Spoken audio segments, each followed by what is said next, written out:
గ్రామకంఠం భూముల్లో ఉన్న చింత చెట్టును వైసీపీ నాయకులు అక్రమంగా నరికేస్తుండగా అడ్డుకున్న సర్పంచ్పై దాడి చేయడం అమానుషమని పెనుగొండ నియోజకవర్గం టీడీపీ అభ్యర్థి సవితమ్మ ఆవేదన వ్యక్తం చేశారు.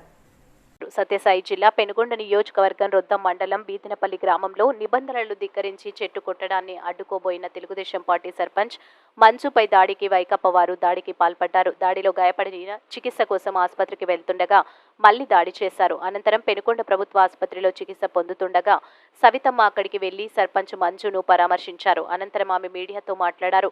రోజు రోజుకి వైసీపీ నాయకులు ఆగడాలు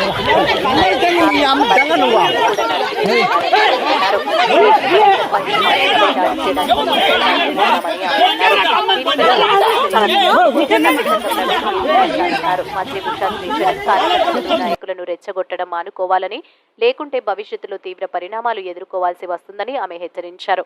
మంజును పరామర్శించిన వారిలో తెలుగుదేశం పార్టీ నాయకులు, కార్యకర్తలు తదితరులు ఉన్నారు. దౌర్జన్యాలు ఎక్కువైపోయి వైసీపీ నాయకులు కొడుతుంటే ఆ గ్రామ సర్పంచ్ ఎందుకయ్యా కొడుతున్నారు, మీకు ఏం పర్మిషన్ ఉంది? విలేజ్ సెక్రటరీని అడిగాను, ఎంఆర్ఓని అడిగాను, ఏ పర్మిషన్ లేదు, నాకు డిఆర్ఓ ఇచ్చారు అని చెప్తున్నాడంట. అంటే వైసీపీ ఆగడాలు ఏ విధంగా ఉన్నాయో తెలుస్తుంది కదా ప్రజలందరికీ. ఎందుకంటే గ్రామకంఠంలో ఉండే చింతమాను ఏ పర్మిషన్ లేకుండా రెవెన్యూ వాళ్ళు ఇవ్వలేదన్నారు. ఎంఆర్ఓ గారితో మాట్లాడాను, ఎంఆర్ఓ గారు అడుగుతున్నారు, నేను ఇవ్వలేదు అన్నారు.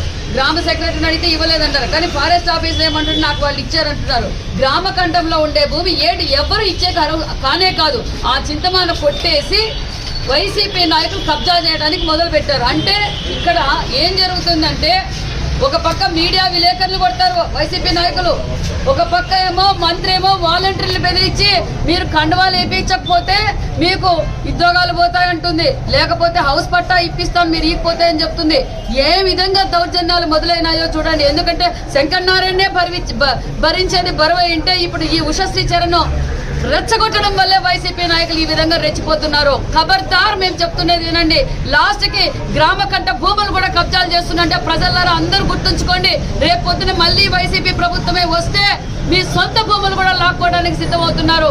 నేను తెలియజేసేది ఒక్కటే, తెలుగుదేశం పార్టీ తరఫున మీ దౌర్జన్యాలు చెల్లవు. ఇప్పుడే మేము పోలీస్ డిపార్ట్మెంట్ కూడా మాకు సహకరించకపోతే మేము ప్రైవేట్ కేసు కూడా వేస్తామని కూడా తెలియజేస్తున్నాను. ఎందుకంటే ఒక సర్పంచ్ గా తన బాధ్యతగా నువ్వు ఎందుకు చింతమాను కొడుతున్నావంటే అందరూ వాళ్ళు వైసీపీ నాయకులు మూకుమ్మడిగా కలిసి కొట్టడం కాక మరి హాస్పిటల్కి వస్తుంటే రెండోసారి కూడా అతనిపై దాడి చేస్తున్నారంటే ఏ విధంగా దౌర్జన్యాలు చేస్తున్నారో.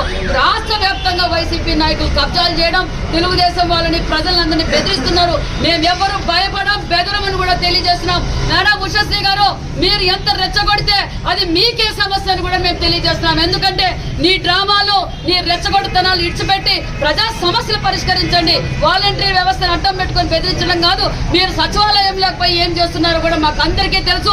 దగ్గరలో మీకు బుద్ధి చెప్పడానికి కూడా మేము సిద్ధంగా ఉన్నాం. తక్షణమే పోలీస్ చర్యలు తీసుకోవాల్సిందిగా కూడా తెలియజేస్తున్నాం.